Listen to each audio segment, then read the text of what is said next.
We were expecting more momentum from Ty Majeski, but surprisingly not on that list yet for this year. But if you look at the regular season point standings right now, Ty sits second, which shows that they have had some shining moments. They've had some consistent finishes, 6 top 5s, 2 runner-up finishes, including just last week. For you, new bike, new tire, new racetracks as we get into the meat of the season. But for today, what is the biggest thing that you're looking for?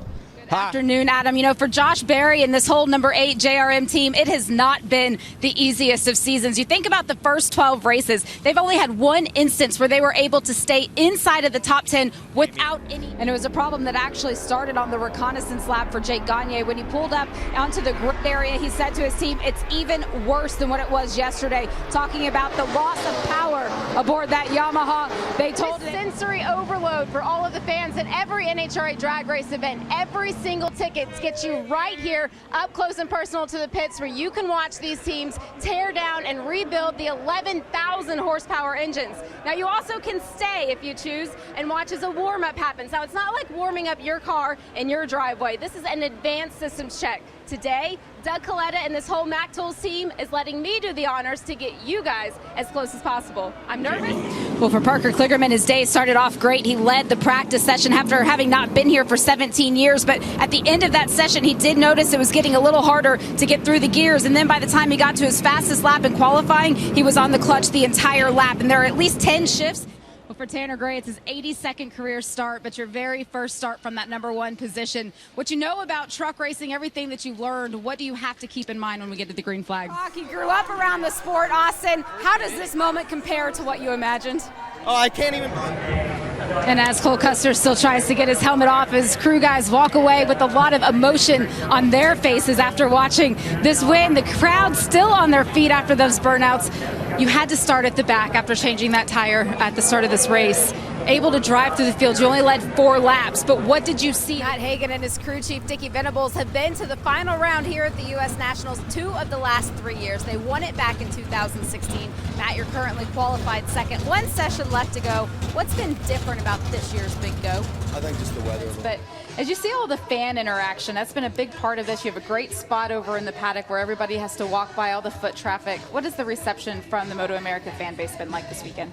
Yeah, a couple of people from Moto America came up to me this experience with that is 4 consecutive top 10 finishes, and he's now the regular season point leader. But when he got out of the truck after qualifying, there was a visible sigh of relief. He said that there is nowhere on the schedule that stresses him out like here at Charlotte. There you'll see on that scoring pylon that he was supposed to be out in this Group A session.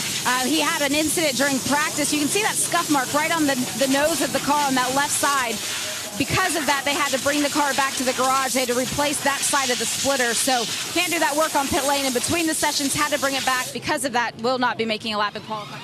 For Carson Hocevar and that number 42, he said that this truck is fun to drive. He doesn't want any adjustments. They're going to make a very minimal air pressure adjustment, top him off with fuel, and then send him for Corey Heim. Very similar story. They had Scott DeBazzelli, the crew chief, had him pull. Hey, Caitlin, you know, I'm listening to you talk about home, and the word that comes to mind for me with Matt DiBenedetto and the whole Rackley War team is homemade. This is a progression that started from the ground up, step by step. You're coming off of your best finish of the season, 3rd last week at North Wilkesboro. How close is that first win of 2023?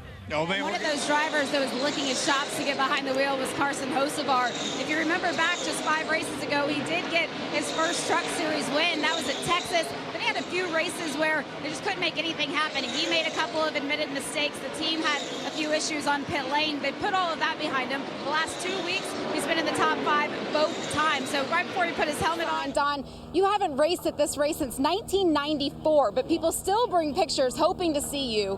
What does that mean to you? Well, it's pretty amazing, you know.